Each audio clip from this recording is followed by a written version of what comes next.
Assalamualaikum warahmatullahi wabarakatuh. Pertama, saya ucapkan terima kasih untuk teman-teman yang sudah bergabung di channel ini. Pada kesempatan kali ini, kita akan belajar bersama-sama membahas soal tentang numerasi yang ada di buku AKM pada level SMP atau MTS.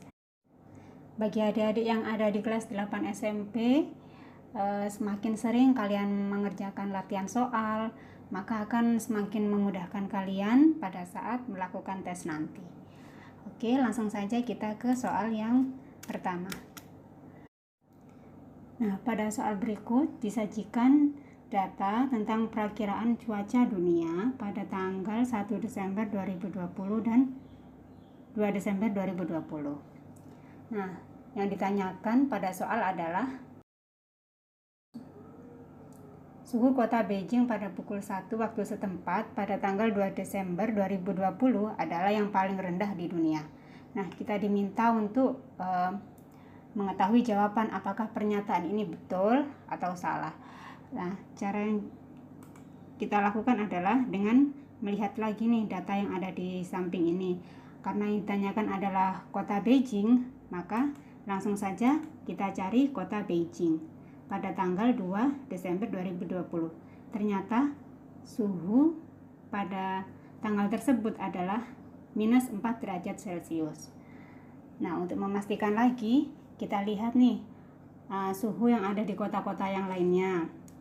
Nah, ternyata suhu yang ada di kota yang lainnya tidak lebih rendah daripada minus 4 derajat Celcius. Nah, berarti jawaban pada pernyataan yang pertama ini adalah betul ya teman-teman. Suhu kota Beijing pada pukul 1 waktu setempat tanggal 2 Desember 2020 adalah yang paling rendah di dunia. Kemudian kita lanjut ke pernyataan yang kedua. Penurunan suhu terbesar pada pagi hari dari tanggal 1 Desember 2020 terhadap 2 Desember 2020 terjadi di kota London. Langsung saja kita lihat kota London pada tabel di sampingnya. Suhu kota London pada tanggal 1 Desember terhadap 2 Desember adalah 6 derajat Celcius dan 3 derajat Celcius. Maka dapat diketahui bahwa penurunan suhu pada tanggal tersebut kita hitung dengan cara 6 dikurangi 3 sehingga ditemukan 3 derajat Celcius. Maksudnya ini kita cari selisihnya ya teman-teman.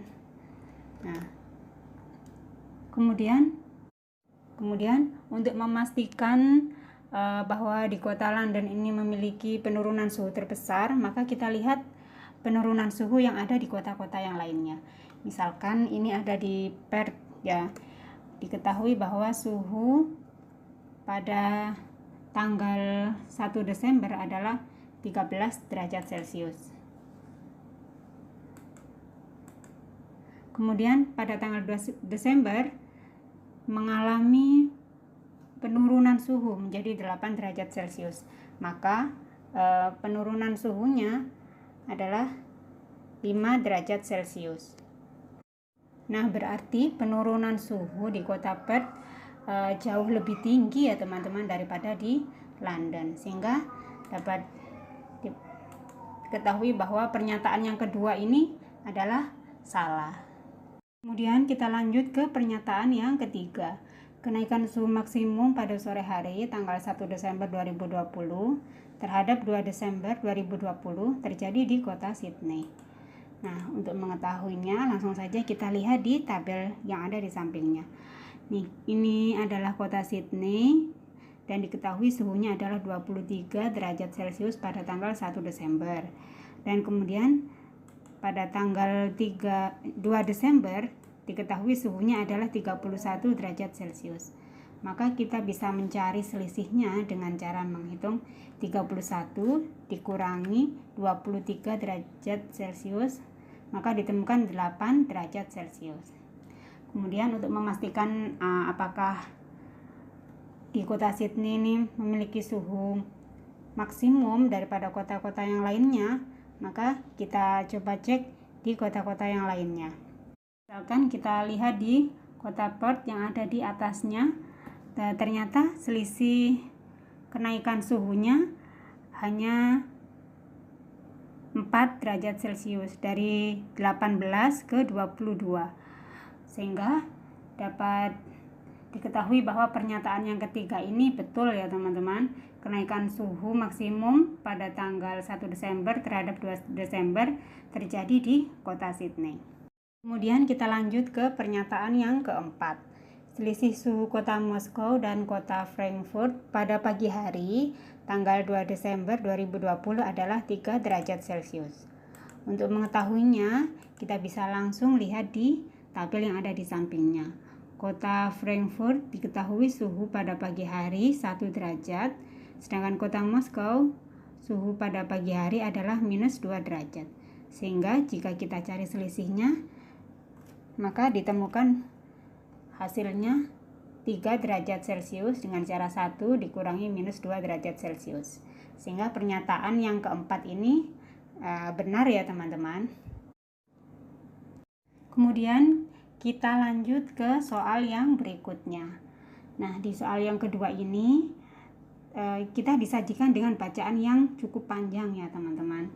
Nah, untuk mengerjakan bacaan yang cukup panjang ini, kita bisa melakukan beberapa tips seperti berikut. Tips mengerjakan soal dengan bacaan yang panjang. Yang pertama, baca apa yang ditanyakan pada soal.